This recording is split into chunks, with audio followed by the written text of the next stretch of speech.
isang tasa ng kape, isang masayang pagkikita ng magkaibigan.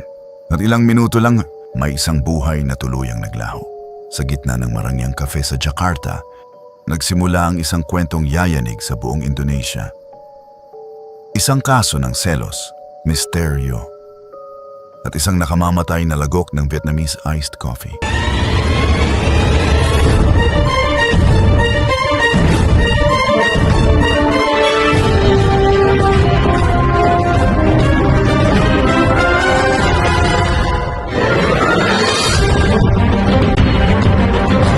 Si Jessica Wongso ay isinilang noong 1988 sa Jakarta, Indonesia, sa isang napakayamang pamilya.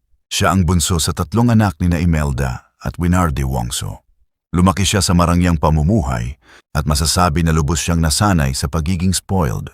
Ang kanilang pamilya ay may-ari ng isang malaking kumpanya na nag-i-import ng plastic. Isa sila sa pinakamalalaking distributor ng plastic sa Indonesia.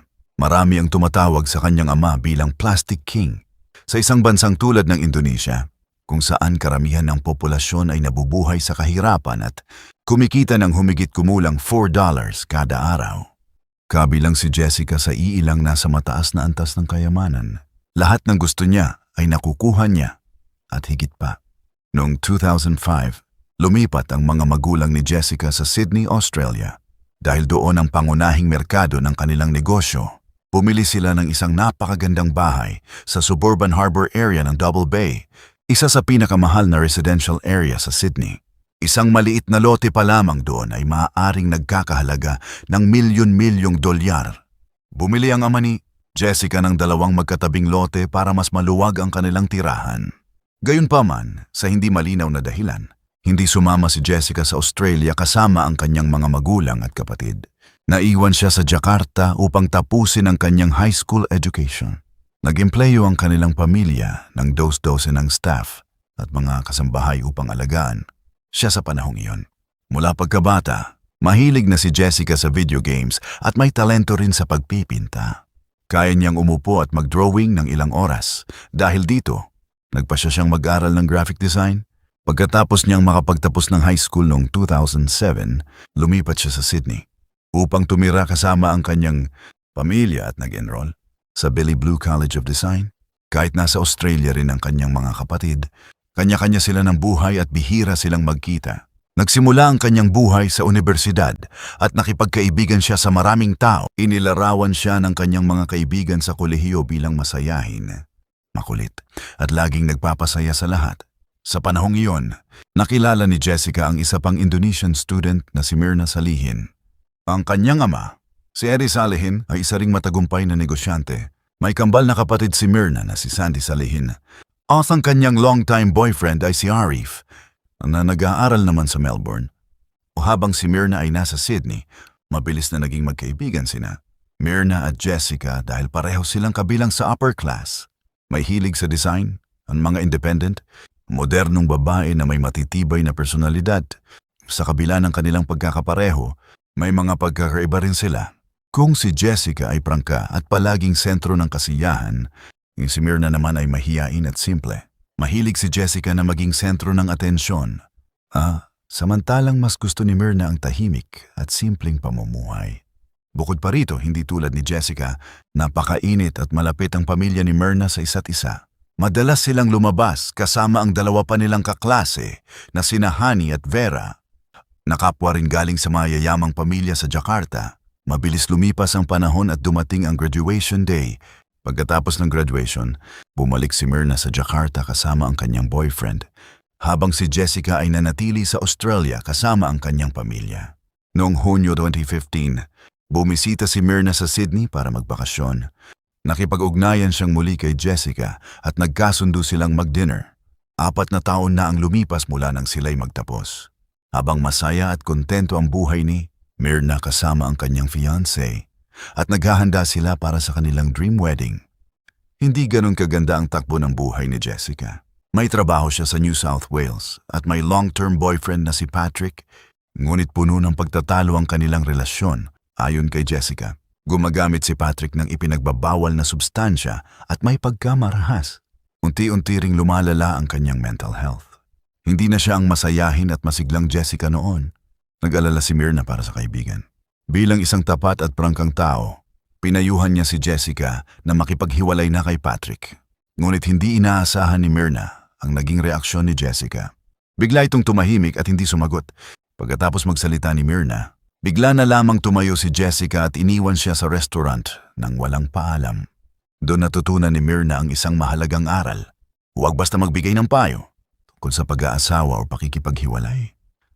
Ang kanilang pagkakaibigan na unti-unti nang lumalayo ay tila tuluyan ng nasira noong November 2015.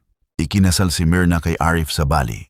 Isang napakagandang seremonya ang ginanap at inimbitahan nila ang lahat ng kaibigan maliban kay Jessica. Samantala, pababa ng pababa ang buhay ni Jessica.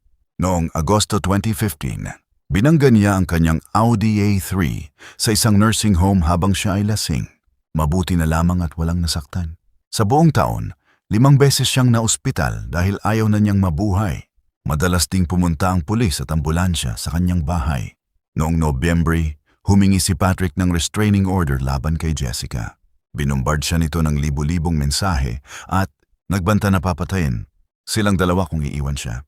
Nawala kay Jessica ang kanyang boyfriend, trabaho at tila pati ang kanyang sarili. Nagpadala pa siya ng mensaheng nagbabanta na papatayin ang kanyang manager at ang ina nito. Sa huli nagpasya siyang bumalik sa Jakarta. Akala ng lahat ay magsisimula siyang muli, ngunit mas madilim pala ang kanyang plano. Noong December 2015, gumawa si Jessica ng WhatsApp group kasama sina Honey at Myrna. Sa una ay hindi agad sumagot si Myrna, ngunit kalaunan ay pumayag ding makipagkita. Nagkasundo silang magkita ng 5 p.m. noong Enero 6 sa Oliver Coffee sa Grand Indonesia Shopping Center. Nang dumating ang araw na iyon, naroon na si Jessica mula 3:30 p.m. 90 minuto ng mas maaga. Inilibot niya ang kanyang paningin sa ipaligid. Sinusuri ang lokasyon ng mga kamera sa loob ng cafe. Pinili niya ang table number 54, isang tagong lugar malapit sa pader. Bumalik siya na may dalang 3 shopping bag mula sa Park at Body Shop at sinabi niyang may binili siyang sabon para sa kanyang mga kaibigan. Inilagay niya ang mga bag sa mesa at inayos upang matakpan ang view ng kamera. Lumapit siya sa bar at umorder ng 3 inumin, 2 cocktail at isang Vietnamese iced coffee at nagbayad ng maaga. Nang maihatid ang mga inumin, tiniyak niyang nakalagay ang mga ito sa likod ng mga shopping bag. Matapos umalis ang server, lumipat siya ng upuan. Kahit malabo ang kuha ng CCTV, kapansin-pansin ang galaw ng kanyang kamay, lumalabas na may inilagay siya sa kape. Pagkatapos niya, itinago ni Jessica ang mga shopping bag sa likod ng upuan at bumalik sa kanyang pwesto. Nang dumating sina Myrna at Honey sa kafe ng 5:15 p.m., 15 minuto na silang huli sa napagkasunduang oras. At ang mga inumin ay mahigit 45 minuto nang nakalapag sa mesa. Pagkakita sa kanila, tumayo si Jessica upang batiin sila. Makikita sa body language ni Myrna ang kanyang pagkailang at hindi komportabling pakiramdam kay Jessica. Umupo siya sa pagitan ni Jessica at Honey at agad siyang inudyukan ni Jessica na tikman ang kape. Walang kamalay-malay, sumunod si Myrna. Ngunit matapos lamang ang isang lagok, napagtanto niyang may mali. Iwinagayway niya ang kanyang mga kamay sa harap ng mukha at sinabi kay Honey na napakasama ng lasa ng kape. Halos hindi nabawasan ang inumin, ngunit sapat na ang isang lagok na iyon upang tuluyang magbago ang kanyang kapalaran. Wala pang 1 minuto, biglang tumingala ang kanyang ulo, ang huli niyang galaw. Nagsimula siyang magsuka, bumula ang bibig at mangisay. Ilang minuto lamang ang lumipas at bumagsak siya sa sahig. Nagkagulo ang lahat. Nagmamadaling lumapit ang mga waiter at ang manager upang tumulong. Sinubukan ni Honey na gisingin si Myrna, ngunit wala na itong malay. Inutusan ng manager ang staff na tumawag ng ambulansya at magdala ng oxygen tank.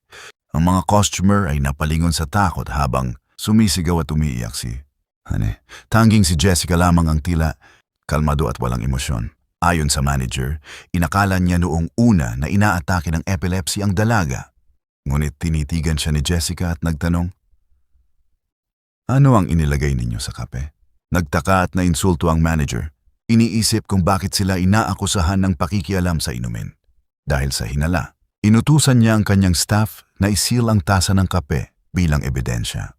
Kung hindi nagsalita si Jessica, marahil ang pinakamahalagang ebidensya sa kaso ay naitapon na sana.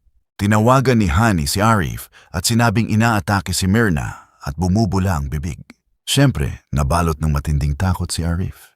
Agad siyang nagmadaling pumunta sa ospital, ngunit pagdating niya, wala na si Myrna. Ginawa na ng mga doktor ang lahat, ngunit huli na ang lahat. Durog ang puso ni Arif sa malupit na katotohanan. 2 buwan pa lamang silang kasal. Hinalikan niya ang kanyang asawa nang magpaalam ito noong hapon. Puno ng plano at pangarap ang kanilang kinabukasan. Ilang oras lamang ang nakalipas, nasa kanya ang lahat. At ngayoy wala na. Pumanaw si Myrna sa lihi ng 6:30 p.m. noong Miyerkules, Enero 6, 2016, nabigla ang kanyang pamilya at mga kaibigan. Hindi nila maunawaan kung paano biglang namatay ang isang malusog at batang babae na nasa kasagsagan ng buhay. 2 buwan pa lamang mula nang dumalo sila sa kanyang pangarap na kasal at ngayon ay nakapalibot sila sa kanyang kabaong. Ang biglaang pagkamatay ng isang magandang dalaga at ang misteryong bumabalot dito ay nagdulot ng matinding hinala. Sa burol, kapansin-pansin ang kakaibang kilos ni Jessica. Mukha siyang iritabulo at hindi man lang lumuha. Bakit niya ipinilit na uminom ng kape si Myrna? Bakit siya umorder 45 minuto bago pa sila dumating? Bakit pumili ng mesang hindi kita ng unang CCTV camera? At natatakpan pa ng mga shopping bag ang pangalawa. Sa kasamaang palad, napakabilis ng mga pangyayari kaya walang nakapaghalughog kay Jessica noong araw na iyon. Sa CCTV footage, habang ang lahat ay nagpapanik at sinusubukang tulungan si Myrna, si Jessica ay nakatayo lamang sa likuran. Nagmamasid at kinakamot ang kanyang hita.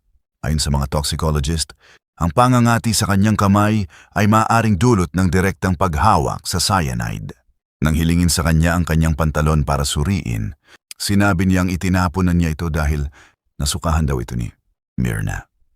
Ngunit sa katotohanan, hindi man lang siya lumapit kay Myrna matapos itong malason. Nakatayo lamang siya roon, walang emosyon at walang ginawang tulong.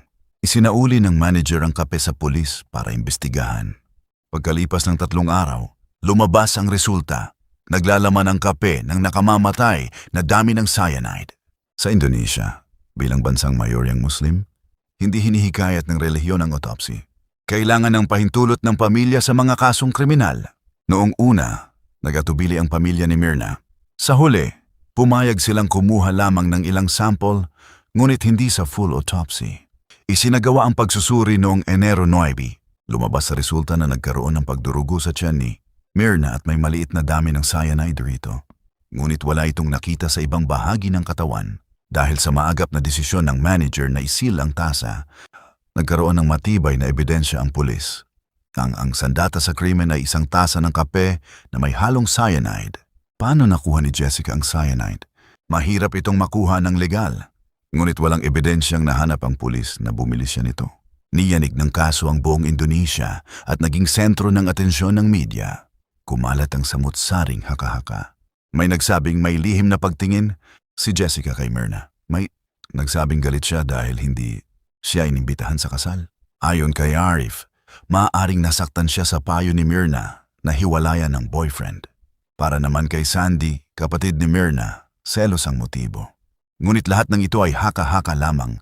Nakipag-ugnayan ng pulis ng Indonesia sa Australia upang makuha ang police record ni Jessica. Pumayag ang Australia sa kondisyong hindi siya haharap sa death penalty.